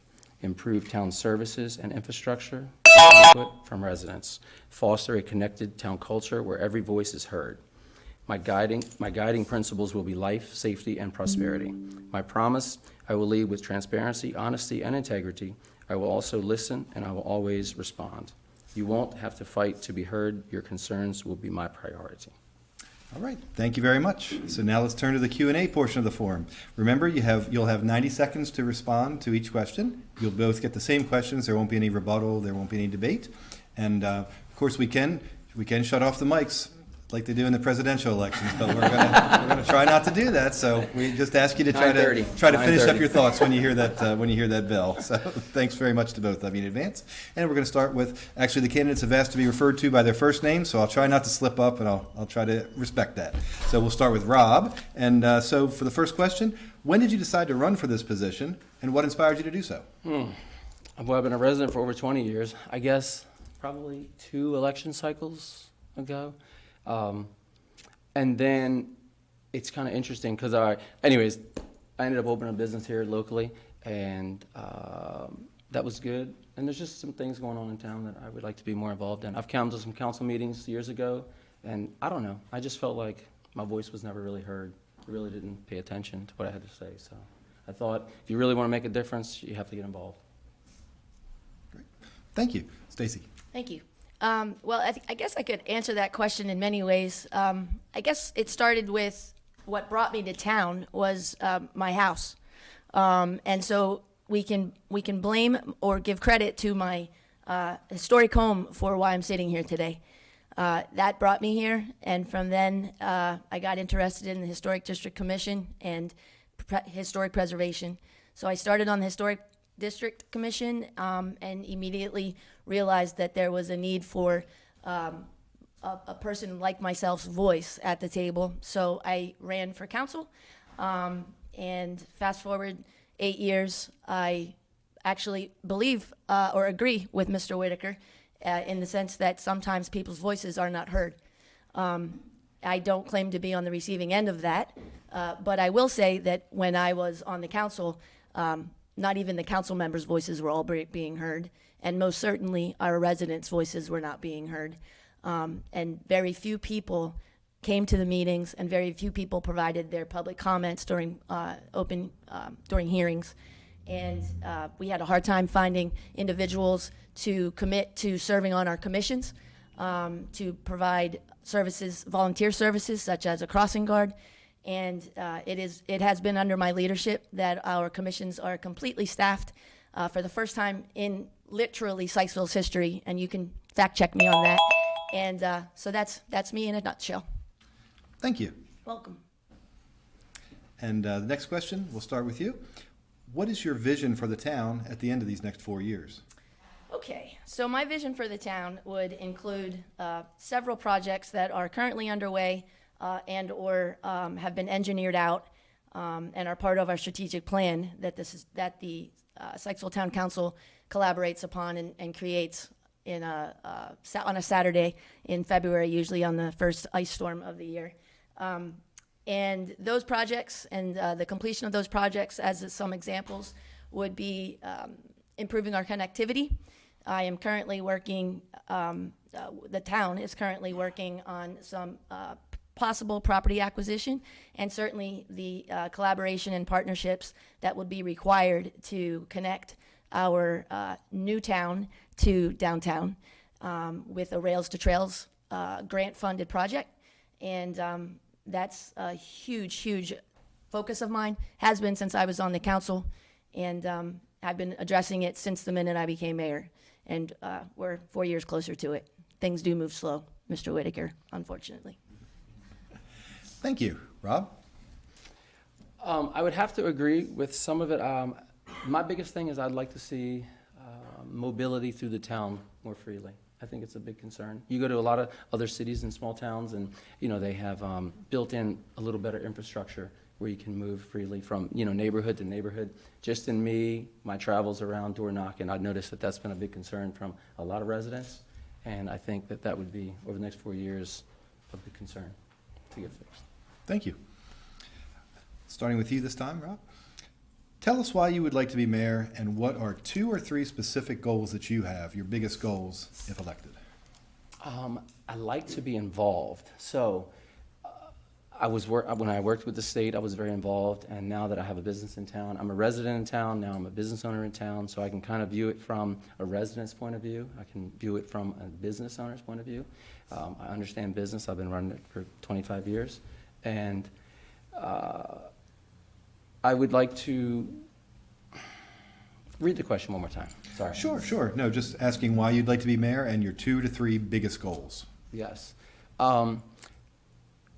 Because really, to make a difference in things that you might see that you don't agree with, the only way to really make a difference is to get involved. So I'm getting involved. Thank you. Stacy? Partnerships and building relationships is at the root of everything that gets accomplished here in town. I have built relationships and created partnerships where there were none with respect to our Howard County's executive ball. We have a park that's in Howard County. We have an MOU that allows us to use that property and maintain it. And the reason why I believe I am doing a good job as mayor, and the reason why I believed I could do a good job as mayor 4 years ago, was because the partnerships that are necessary for things to move forward are something that come very naturally to me. I would like to see a rehabilitated and reused B.F. Shriver Cannery Warehouse in South Branch Park, where that relationship with Howard County is very important.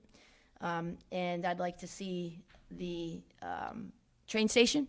My favorite part of town is the train station. It is definitely our crown jewel, and I worked very closely with the Maryland Historic Trust and was able to get something that I was told by many, many people would never happen, which was an approval for all of our modifications and requests for changes to that building to become a legacy location for a business. Thank you. Sure. All right, next question. What is your history of involvement with the town? What experiences do you have that you feel make you the best person to meet the town's needs? And if you could provide some of the ways that you've engaged with the community. This time we'll start with Stacy. Okay. Some of the ways I've engaged with the community since I've been mayor, I actually started a citizen advisory council. That's also a first for Sykesville. I realized, as I mentioned earlier, that not everyone's voices were being heard and not everyone was being represented equally. And some don't even feel welcome, or hopefully they do now, but I know for sure some still do not feel welcome in our downtown. And that has been a priority of mine, to build those kinds of relationships and to allow for the exchange of information and an opportunity for transparency. The Citizen Advisory Council that I created includes one person from almost every neighborhood in Sykesville. I created a little ward-like map where I divided the town into sections, and I put out a survey and people volunteered to become a part of that. And that exists still 4 years later.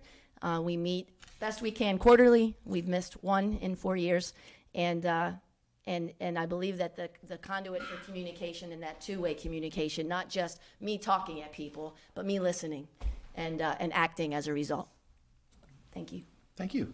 Rob? Could you read the question again? Sure. What is your history of involvement with the town, and what experiences do you have that you feel makes you the best person to meet the town's needs? And if you could, please provide some of the ways that you've engaged with the community. Being a Sykesville resident for 20 years, being with neighbors, spending time downtown Main Street. I have a daughter now who's gone to, Sykesville Middle School. Now she's in high school, relating to all the parents in the neighborhood as far as kids go. My daughter now, she works in town, and that's it. Thank you. The Downtown Sykesville Connection, through a range of creative economic and community development initiatives, has supported local businesses, enriched the lives of residents, and earned Sykesville national recognition and awards. How do you plan to support and strengthen the Main Street program moving forward to ensure it continues to serve our community? And we'll start with Rob. Downtown Sykesville Connection. I think they've done a great job as far as what they do. I think they've been great event planners. Some things I don't agree with. I've had some business owners approach me that they feel they're made feel uncomfortable by the DSC, and I disagree. I think any business owner on town should be treated the same way, whether they agree or not agree with everything the DSC does or is about. So I think there could be some improvements there.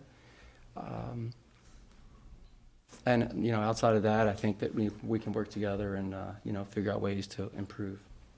I think there is some room for improvement. I also feel there is a little bit of a conflict of interest between the DSC and the current mayor.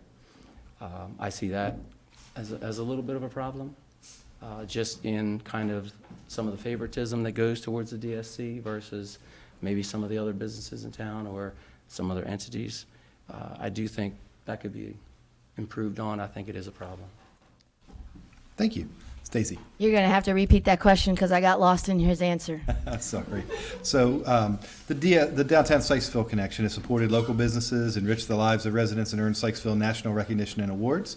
So how do you plan to support and strengthen the Main Street program moving forward to ensure it continues to serve the community? The town is the Downtown Sykesville Connection's greatest champion and greatest beneficiary of all that they do. When I say the town, I do actually mean both the town, capital T, and the residents, the community. As far as conflict of interest goes, I think you might be confusing the partnership with conflict of interest. The idea that the Downtown Sykesville Connection should not be given credit where credit is due with respect to the business community, the economic development, the support of the local businesses. And I think if anyone in this room were to speak to these business owners, they actually the majority of them would 100% hands down say that their business is as successful as it is because of the interplay with the DSC. As far as continuing to support them, as mayor, I will assure that the sponsorship that the town provides to the Downtown Sykesville Connection as an economic development arm of the town will continue. I have so much more to say, but I only have 8 seconds, so I hopefully answered the question thoroughly. Thank you. Okay, and just a reminder that almost all of these questions were submitted to us by residents of the Sykesville community. So this one's for you, Stacy. All right. To start, concerns have been raised by citizens during this campaign that there is outside influence and professional political organizations involved with our municipal elections. What is your position on outside influence and special interests trying to impact Sykesville government? And please indicate if you've received any material or financial support from a political consulting firm. No. I'll just start out with the end of your question. No, I have not received any donations or financial support from an outside consulting firm. I wish I could say the same for other candidates, whether present or previously seated at this table. The outside influence is something that is real. It should be a huge concern for any resident of town. The impact and the influence that is trying to be put on our election process, our nonpartisan election process, and to influence the candidates themselves in a way that they are being fed half-truths and then therefore providing those as a platform for themselves and the reason why they're running. As I said, I would love to believe that an Anne Arundel County Councilwoman would have very little to say or not much involvement or concern or even know an election in Sykesville, Maryland is happening. However, she did make her way around door to door to my neighbors' homes, mostly visiting partisan type situation, mostly visiting Republicans and announcing herself as doing that. So again, I'd really love to keep local government local. I'd love for our process to be contained within the residents and their interplay, and I'd hope that the candidates would want the same. Thank you. Rob? Could you read the question one more time? It's a long one. Concerns have been raised by citizens during this campaign that there is outside influence and professional political organizations involved with the municipal election. What is your position on outside influence and special interests trying to impact Sykesville government? And please indicate if you've received any material or financial support from a political consulting firm. No. Money, zero. I have plenty of money. I don't need any money.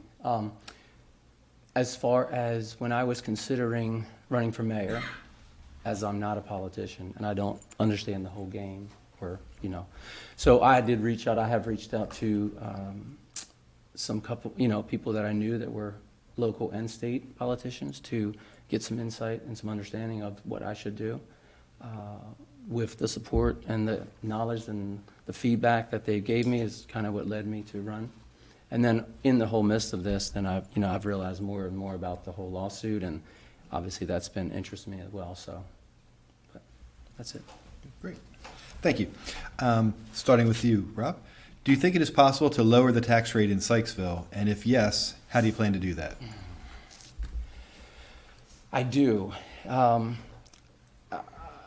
going to piggyback on Keenan's response. I feel with I look at it I'm a business guy, so I look at it from a business standpoint.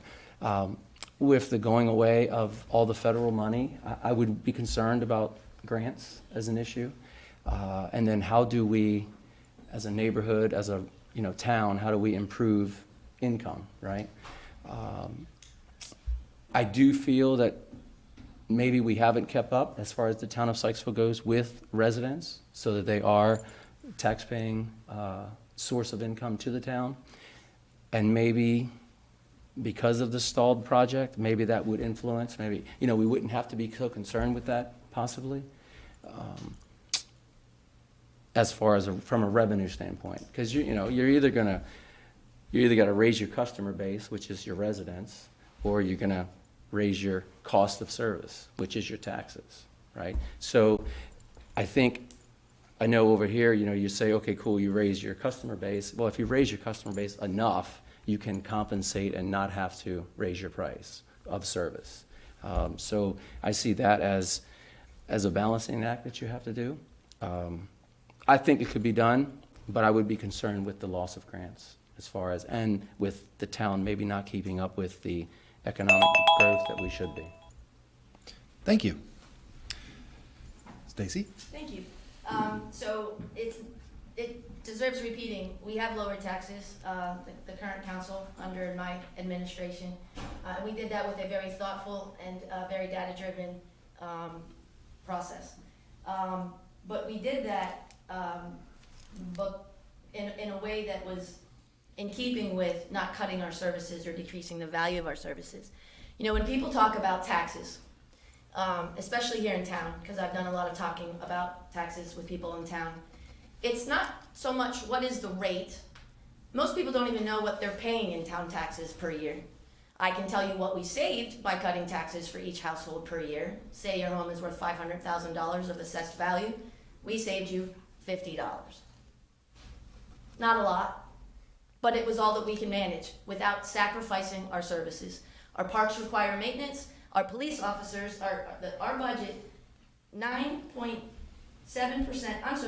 12% of our budget goes to the police department and expanding public safety. That is something that I would assume nobody would want us to cut back on. You have to cut something to lower taxes to an extent where people might notice a big difference. But what I'm not willing to do is cut taxes and sacrifice the value of the services we're providing. Thank you. Well, All right. What is each candidate's plan to prevent the overdevelopment of Sykesville and preserve its small-town charm? Stacy? what is our approach, you say? What is each candidate's plan to prevent the overdevelopment of Sykesville to preserve its small-town charm? That's easy. We have 1.8 square miles of land within our town. We either annex more property and have more property to develop, or we develop what we can within our current limitations. Right now, the only place that is within our town boundaries that could be developed is Warfield. And the plan that we are hoping that we can at some point enforce, everything hinges on the contract litigation we are in right now.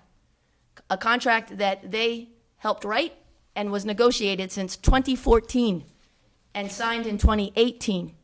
And since 2018, if you do the math, I think that's 7 years. The only thing that has happened is the 145 townhomes. There has been no stabilization to the buildings. Smart growth and smart development starts with smart people and a smart plan. And we have one for Warfield. We're just waiting to have a chance to deploy it. Thank you. Thank you. Rob? Could you read the contract? Sure. For each candidate, what is your plan to prevent the overdevelopment of Sykesville and preserve its small-town charm? Well, if the only area we can develop is Warfield, there needs to be some type of negotiations. I mean, you have to talk. You can't not communicate and work through this process. And maybe there's maybe you can come to a win-win where both parties win and not just one party. But to, be involved in a lawsuit that's costing the town hundreds of thousands of dollars, which could be put towards taxes, so that people pay less taxes. And I don't know what's the chances of us really winning that, right? Or what's it going to cost the town? If we lose that, taxes are not going to decrease. Taxes are going to go up. So I think it needs to, it needs to be talked, it needs to be discussed. And I don't know all of it. I understand it's a 50-chapter book, and I maybe know 20 chapters, but I've been working on trying to understand it because I know it is going to be a hot topic and an important point for the town. So, thank you. And since we're talking about Warfield anyway, so let's ask a couple questions about it. What is your understanding of the text amendment that the Warfield developers requested to the planned employment center zoning? Yes, I'm sorry, Rob. The little bit of understanding that I have with it is that originally, and you know, don't quote me on this while he is being quoted, but from what I've been understanding, I guess, you know, the property was turned over in 2002 to the town with the understanding that the town was going to develop it. So it was a state-owned property that was, you know, sold to the town for, I don't know, $1 or whatever it was sold to them with the option to, you know, develop it. Okay, fine. So they agreed to an agreement, whatever. 6 or 7 years later, they've realized that, hey, you know, we can't, commercial maybe is not going to be the perfect spot for here, which is pretty standard, normal with development companies. Now I guess they're come back, and because now they want to improve it with, or increase the residential. As far as that's about what I know about the text amendment. And I guess they're trying to get the town to rezone it, right, so they can put more housing. And the town is rejecting that, I guess. Thank you. Pretty close. It'll do. Okay. Stacy?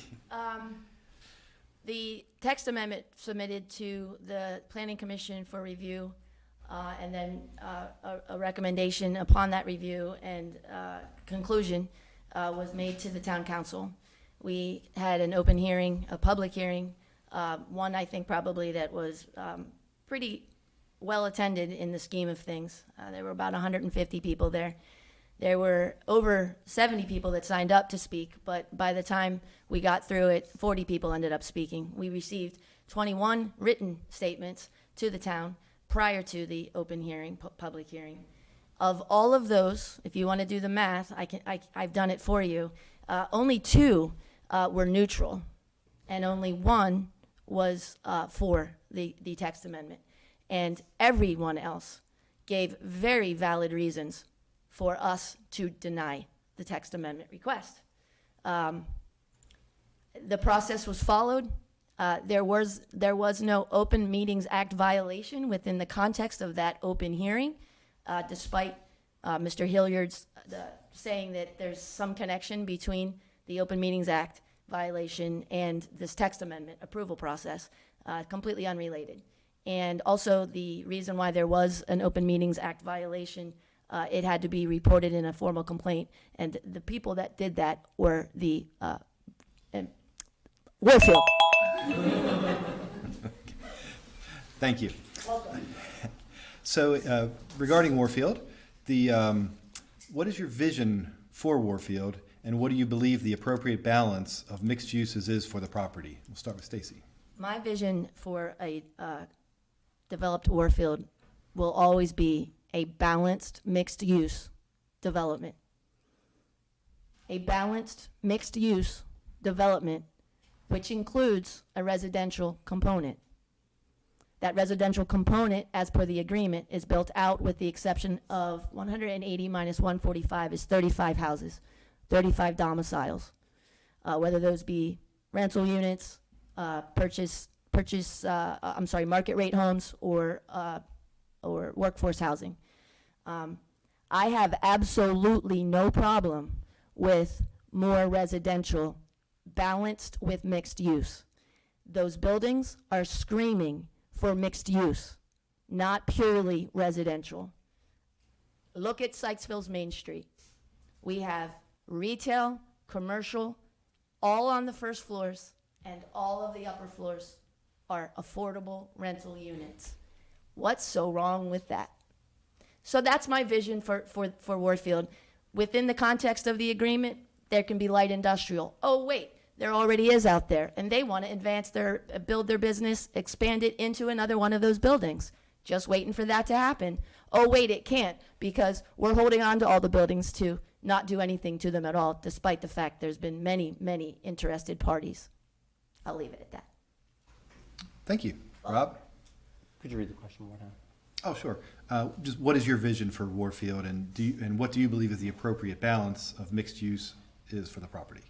Well, my original plan for Warfield was for one of those buildings to be my house, but it didn't happen. But anyways, no, I'm just joking. But that's what I used to always tell my wife.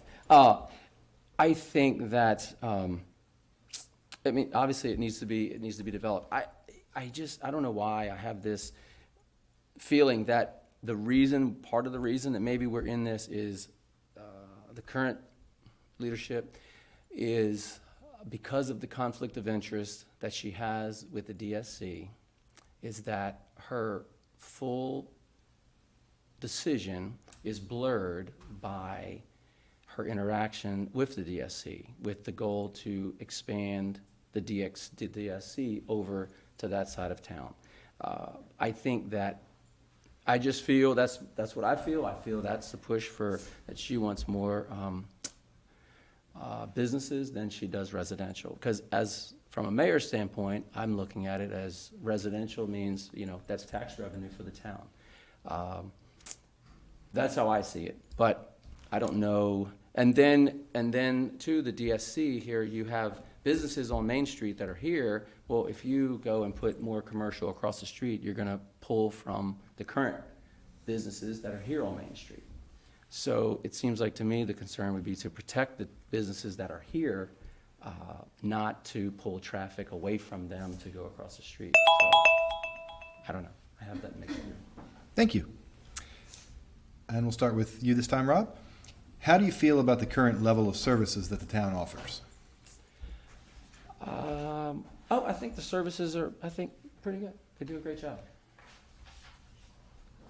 Can I take some of this time No. to follow up with the last comments? Stacy, you're up. I think I will anyway. The conflict of interest comment is disturbing, but also not the first time I've heard it. Whenever I've heard it before, right out of Warfield's mouth, Steve McLeaf's mouth. About 5 things you've already said here this evening, sir, are parroting Mr. Steve McLeaf and his narrative to our entire town for the last 5 years. And secondly, with respect to our inability to communicate or negotiate, the negotiating time has ended. We negotiated the sale of the property for 7 years. They helped us write the zoning for the planned employment center. Then they came to us and asked us to change it. They wrote it. They agreed to a few benchmarks. They missed every one of them. We gave them 3 extra years. They still haven't hit the benchmarks. We asked for the deeds to the buildings back. They didn't give them to us. Then we filed for contract litigation. That is where everything hinges. This is not a time to negotiate with the mayor. This is not a time to negotiate with the residents. This is a time to do what's right, because Mr. Connolly believes that he's the biggest fan of Sykesville. He loves Sykesville. But Mr. Connolly hasn't done anything to those buildings he says he cares so much about, and has done nothing to advance the economic development of our town. Thank you. Starting with Stacy. Yes. What is your understanding of the organizational structure of the town? And can you name the town departments? Sure. I'll start with my favorite, administration. We've got a town staff here in the house, which actually a historic home built for the McDonald family in 1884, right around the time our train station was built. This house became part of the town's list of historic treasures in the 70s. It was totally rehabilitated and is currently serving as town hall. So we've got this building filled with our town treasurer, I should have started at the top, with our town manager, our town treasurer, our town planner, and our newly created Parks and Recreation coordinator, and our clerk, as well as an administrative position assisting all the administrators inside the building here. They're amazing people. Then we go to the Department of Public Works. We've got a director, and we've got an assistant director, and we've got 8 of the greatest guys doing the hardest work, thankless work. 5 days a week, but from 5 to 2, it's hard, and it's thankless. And then we have our public safety department, our police. I can't say enough about the community policing that these gentlemen and women do, and what they do to raise up our community. I believe I've hit all of our departments. All right, thank you. Welcome. Rob? So, yes, it is no secret I do not have the institutional knowledge that Stacy does, so I'm going to say no, I don't. But it's not a hard system to learn. It's an org chart. It's nothing. I can read a history book. So, but no, as far as that goes, I do not. Thank you. And if you do not win the seat you are running for tonight, or this year, what plans, if any, do you have to serve the town in some other role? And we'll start with you, Rob. If I do not win the seat, I will be here as a resident, I will be here as a business owner, and if anybody feels they need me or I can assist in any way, I will. So, that's it. Thank you. Stacy? I will continue to be an avid volunteer, both for town events and the events that are organized and executed by the Downtown Sykesville Connection, a completely volunteer-run organization. I will continue to participate in park cleanups. I will continue to participate in downtown litter cleanups. I will continue to participate in my own projects on my property in my neighborhood, including a trap, neuter, and release program that I have been organizing and operating on all of the feral cats in my neighborhood. I will continue to pick up trash on my walks. I will continue to have thoughtful and meaningful conversations with residents, and I am more than likely going to, I can see myself sitting on the planning commission or perhaps serving on the Board of Zoning Appeals, but I will most certainly, as long as my feet are on the ground and I'm not in it, will be serving Sykesville, because it is more than my home. It is, it's truly where I hope to haunt my house. Thank you. And we started with you on that one, correct? So we're heading to the next to the last question. We're getting toward the end. It's flying by tonight. So, pretty simple one. What were the last 3 purchases you made on Main Street, and when did those take place? So let's start with Stacy. My first, I'm afraid that the last 3 purchases I made were all cocktails. But if we're talking about the last 3 businesses I patronized, besides the cocktail lounges in town, it would be the bookstore, which is, I'm super stoked about the new ownership, and they're carrying on a legacy of community participation. So there, a book, which actually Dana bought for me, so I don't know if I can take credit for that. Botanical, I'm going to go in debt and probably get a lien put on my house for the amount of money I've spent at Botanical. My house has been overtaken by plants, everybody, and I get lost in it because of it, but they're beautiful. And then I guess I'll just, I mean, it's all of them. Unwind Candles. I don't know if that's one of the last 3, but Unwind Candles always has some cheeky little thing that I like to buy for friends and send in the mail. Thank you. Welcome. Rob. Last 3 purchases. Ice cream, and ice cream. But businesses, I do the bistro quite frequently. You know, the candle, Unwind Candle all the time. Bex, ice cream, French Twist. Pretty much, we visit quite a few of them quite frequently. I'm going to be in trouble. Title Salt has printed all of my campaign material for me. Sorry, Jen. Okay, thank you very much. And again, as I said, it's flown by, but we've down to our last question, 15 questions. So this time we'll start with Stacy, I believe? Yeah. No, No. I'm sorry, Rob. Messed up all night. I went all night without messing up. Now I did. Sorry about that. In your opinion, what is the greatest challenge facing the town, and how do you plan to address it? Ooh. Well, in my opinion, I think the biggest is the lawsuit. I mean, it's not like, you know, it's nothing new. I mean, everybody's talking about it. I see it as a big challenge. And maybe they don't, but I'm not as involved as, you know, the rest of them, but I see it as a big challenge. I live here. I don't want to have to move because, you know, we're hit with, you know, increased taxes, or who knows where it goes from here. But I think it needs to be resolved, and it needs to be, you know, talked. And I don't agree that it should be handled by lawyers, because lawyers are, and right now, lawyers are just winning. They're the only ones winning, in my opinion, because they're the ones collecting money from the town, which is, residents' money. So I think that is the biggest challenge right now, in my opinion. Thank you. Stacy? Holding people accountable can be expensive, especially when lawyers are involved. Yeah, but residents are paying for it. I'm the one speaking, please, sir. You spoke when I did.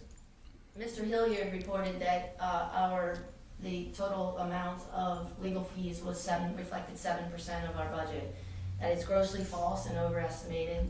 The actual exact amount is 2.85%. The percentage of municipal budgets allocated to legal fees can vary significantly depending on the size of the municipality, its legal needs, and the complexity of its operations. Legal fees are often categorized under general government expenses in municipal budgets, which can range from 5 to 15%. If you look at ours in the same way, we are exactly at that range. However, the legal fees themselves are 2.85% of the total. And by the way, the biggest challenge is not this, if I can say, adversarial filing that they just made and then decided to wait till April to let everybody know about it. We did not hide it. It is not something that we tried to keep from anyone. If people paid attention, if you paid attention, if the candidates that told me they didn't know about it paid attention, they would have known. And you're only getting information from the Warfield folks, so I can understand why you think that this is something that we could figure out without attorneys. I'll leave it at that, because it just cannot be. Thank you. Thank you both. And that concludes the question and answer portion of the Mayoral Candidate Forum. So we'll now hear closing statements. Each candidate can present a summary statement of up to 2 minutes. And we will start with you, Stacy. You're going to have to just give me like 10 seconds to pull this up, please. I have 2 closing statements, and I promised my wife I would do the right one. So I'm going to do that now. Serving as your mayor has been one of the most rewarding opportunities of my life thus far. This role has offered me a chance to enhance my skill set as a healthcare professional, where instead of my client or patient, I'm serving residents. I ran for mayor 4 years ago because I wanted no stone left unturned in pursuit of Sykesville's smart growth and prosperity. I knew that your voices were not being heard, and in fact, on occasion, silenced. This is why I created the Citizen Advisory Council, to connect directly with residents from every part of town. When residents asked to consider adding pickleball courts to the town's outdoor recreation offerings, we sent out a survey, and we heard broad support. But we also listened to concerns from our park's neighbors about the noise due to the sounds from pickleball courts. As a result, the pickleball topic is being further investigated related to appropriate locations. We adjusted our approach because we listened. And then there was an email from a thoughtful resident who sparked conversation at our council table with respect to a proposed noise ordinance. That's how responsive government works. We changed and actually reconsidered the noise ordinance. I hear from residents every week about speeding, tree limbs, construction delays, or just checking in, and I welcome those messages because my job is to listen and to act. I'm running now for re-election because, well, we've come too far to only come this far. The potential for this small town of ours is limitless when shaped by the dreams of its residents and cured by its resilience. Now is not the time to change horses. We're in the middle of a stream with a current that I am not only comfortable wading in, but I have the institutional knowledge and unwavering determination to carry our residents' best interests on my back. We will get to the other side together with accountability in one hand and fiscal prudence in the other. A vote for me is a vote for Sykesville's residents always being listened to. A vote for me is a vote for supporting and providing high-quality services for residents. Vote May 6th. Let's keep Sykesville moving forward together. Thank you. Welcome. And Rob, you have the last word. Sykesville is more than Sykesville is more than just where I live. It's my home, and it's worth fighting for. I'm not a politician. I'm a neighbor who believes we can do better. I'm ready to lead with transparency, common sense, and a commitment to every resident. On election day, I ask for your vote, not just to elect a mayor, but to choose future where our town's values are protected, our voices are heard, and our community is stronger than ever. Let's make Sykesville move forward together. How about it? Thank you very much, and that concludes our forum. Thanks again, Bob. Thank you. We want to again thank all the candidates. We want to thank Mr. Whitaker and Mayor Link for participating, as well as all the town council candidates. And of course, you can rewatch that, and you can learn more about all the candidates at our website on carrollmediacenter.org. So thanks again, and to everyone, have a good night. Thank you, thank you. Good luck. Yeah, good luck to you too. I hope you get the story straight. Well,